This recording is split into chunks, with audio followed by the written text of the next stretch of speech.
This is Man 47.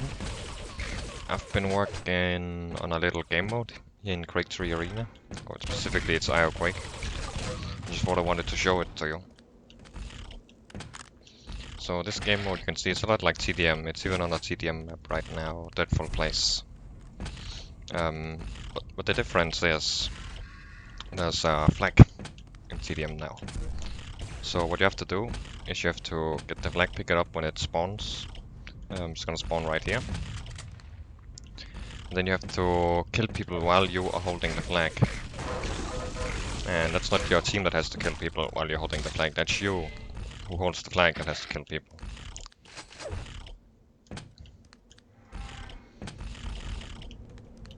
So the reason I wanted to make this game mode was because a long time ago I was watching some TDM and I thought it was kinda hard to spectate.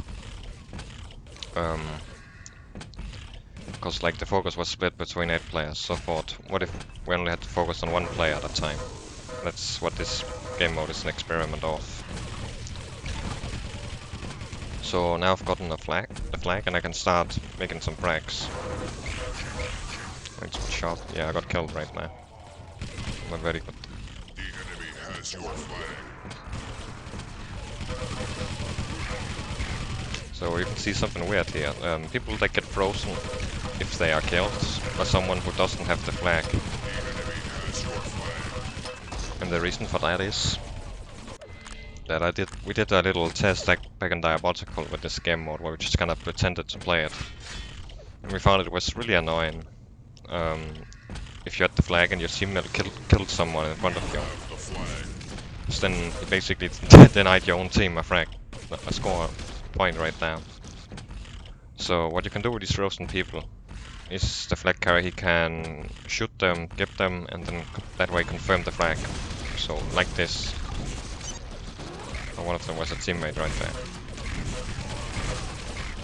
But it's okay.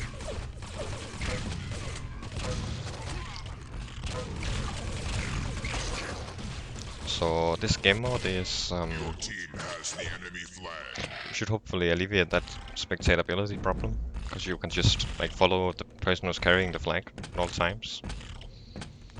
And you should feel like you care about every single frag that person gets, and about that person actually surviving. So that should make things a little more interesting. Now something else about this game mode is it kind of changes gameplay a bit for everyone. Because now you have to worry about hunting down the person with the flag or protecting him if he's on your team. And of course, if you're the person with the flag yourself, you're gonna be shitting your pants. You have to carry for everyone. So you have three players relying on you and 4 players trying to kill you. But I think that might also be something that some of the better players in House of Quake might find interesting, because they complain a lot about how some players are very hard to carry. So this game mode should give you some more opportunity to carry, if you can just survive with the flag. And you get fragged slowly, even if your team is not contesting the map as well. And of course it will be hard if your team is not supporting you well. Game mode also kind of creates, hopefully, a little dynamic where sometimes one team will have the map control but not the flag. And I'll have to use that map control to try and get it. Or just get the quad and use that. And sometimes you might actually get both the flag and the map control, so there will be like a high point and a very strong position that you want to maintain. Sometimes you'll just be barely surviving with the flag, not wanting to drop it to the enemy because they have the whole map, so you don't want to give them both. So you'll just be running away. So it should like offer a lot of variety for the spectator. This game mode, high action sometimes, and sometimes you're more like the flag is not even for killing. It's just you need to hold on to it so the enemy doesn't get it. Your team has the enemy flag. So like those are some of the things I find interesting about the game mode. Of course, it needs to be tested. Now I've done a few extra things to make the game mode work better. One thing that I've actually disabled for now is to balance it, so you don't just run away with the flag The enemy has your and have your flag. teammates try and seize, so just to make sure you keep holding onto the flag.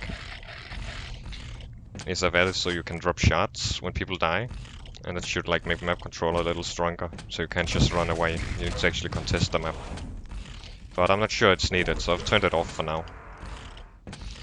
And one last thing is I kind of dislike having to play against the clock. Your So team I saw a has little the opportunity in enemy this game flag. mode You have the flag. to make it so you would have a chance to come back even if time is about to run out. So I've added the golden frag mechanic from Diabotical. Um, except that now it's only if you're holding the flag, so when time runs out, I can just set the time limit. So 7 minutes here.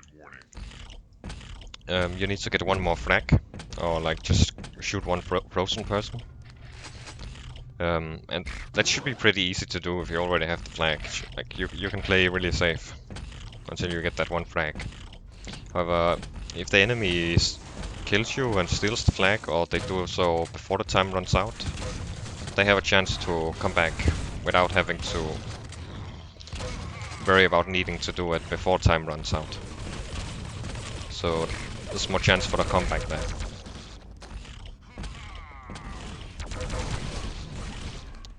I suppose one more thing I want to highlight in terms of spectating this game mode is there's always only one team that has the flag. So it's a bit more easy to follow the score. It's not two teams scoring at once, just one.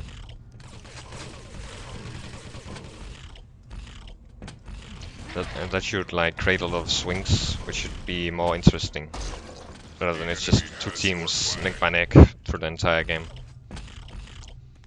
and you don't really care. And, and like when you watch a flag on the screen, you know like that's either bringing someone ahead, or it's helping someone catch up. So like every flag should be more interesting to watch. You have the flag. But I think that just about covers everything there's to say about the game mode. I went a little more in depth than I wanted, but yeah, this is it. I don't know what to call the game mode. I'm just calling it flagtdm for now.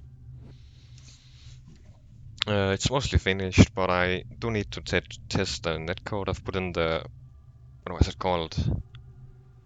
Don't quite remember what it was called, but it's fairly common in Quake 3. Prepare to fight. And I just need to test that it actually works, because some of the code was a bit different from the reference I looked at. 3, 2, 1, fight. I don't really know if anyone will be interested in this. Like, I'm not gonna be surprised if no one cares at all, because that's just how it is with this kind of stuff. But it could definitely be interesting to test it and see how it works. So, thank you for listening. Banana Man out.